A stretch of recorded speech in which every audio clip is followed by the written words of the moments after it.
6, 7, 8. So, lima, diba? Ay, boss, dalawa lang. Dalawa to. Napasabog yung barko na papunta dapat dito sa Pilipinas, pinasabog ng US. Ako balimang balik. Parang di pa to imported Imported yan, galing yan sa Sinaloa cartel. Marami ko ng pera. Dapat na lang to 3K lang. Anong 3K? Mahirap yun kunin. Mag-ati mo na kami. Kasi... Yes. Putang konti nito. Bukas na abangan mo ako dun sa labas. Mamaya umaga magrarat-ratan tayo. Yo! Uy, narinig mo yun? Opo! Yo! Ang gagawin natin?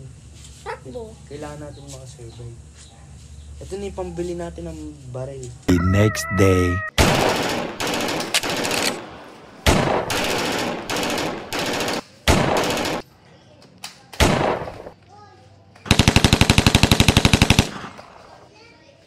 Help me!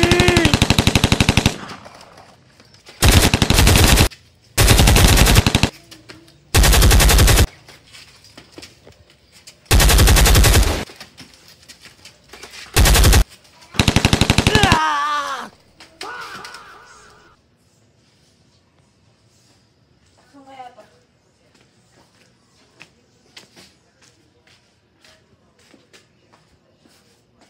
Ayun siya, yun. Pampatay.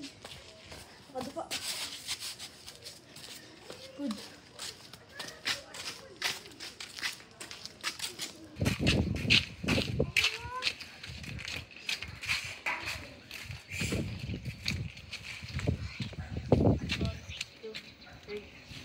Patay na siya.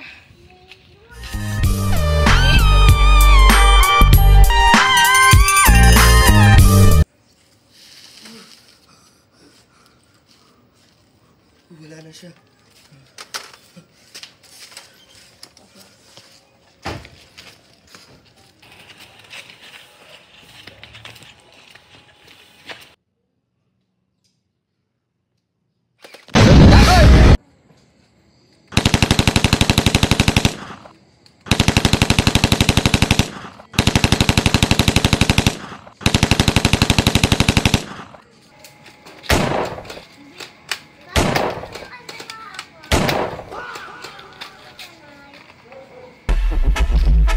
Decían que cargaba el diablo, mentiras no traía nada.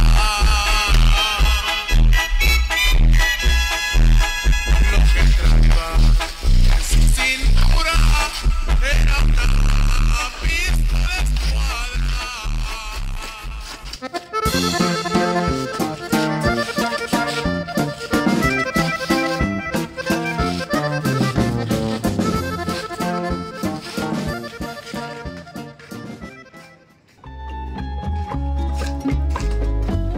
Soy el fuego que arde tu piel, soy el agua que mata tu sed, el castillo.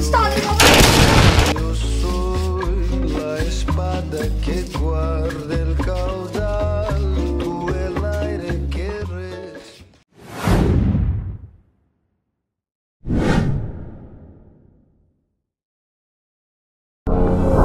Ito on 25 oras, nagbabalita. Ngayong gabi, 2 sospek ang namatay dahil daw sa droga at sila ay Pilipino cartel. Napatay siya ng pulis. Ang pangalan niya ay Calvin Kyrie. Hepe siya ng pulis. Ito, papasabi natin sa kanya kung ano ang ginawa niya. Umaga po, kanina pong umaga, meron pong wanted na Filipino cartel member. Nagpagbari lang po ako sa isa. Kaso nga lang po, akala ko kung mag-isa lang po siya. Pero dalawa po sila. Ayun po, nakapagbari lang po ako sa dalawa. Akala ko po napatay ko po yung isa. Ang kahapon ng kaninang umaga, ayun pala, boy pa po silang yung dalawa. Ayun po, sinugod ko po yung bahay niya ng kagabi. Ayun, pinatay ko po yung isa ng Filipino cartel member. Tsaka pinatay ko din po yung isa. Ayun po, nakita ko po dun sa bahay po nila, 2 droga, tsaka 50 million pesos.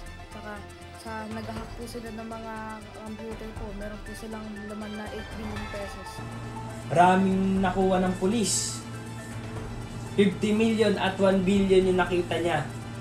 Buti na lang at namatay na agad sila at nabigyan tayo ng justice.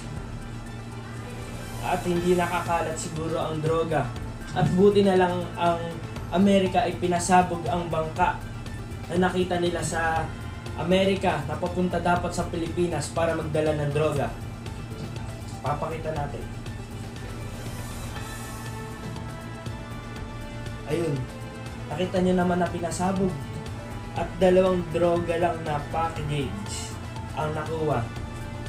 Ang halaga nun ay 50,000 isa. Kaya meron silang nakuwang maraming pera.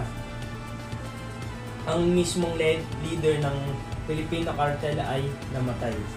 Nandun sila sa bahay. Sa sinabi ni Kyrie ng hepe ng pulis.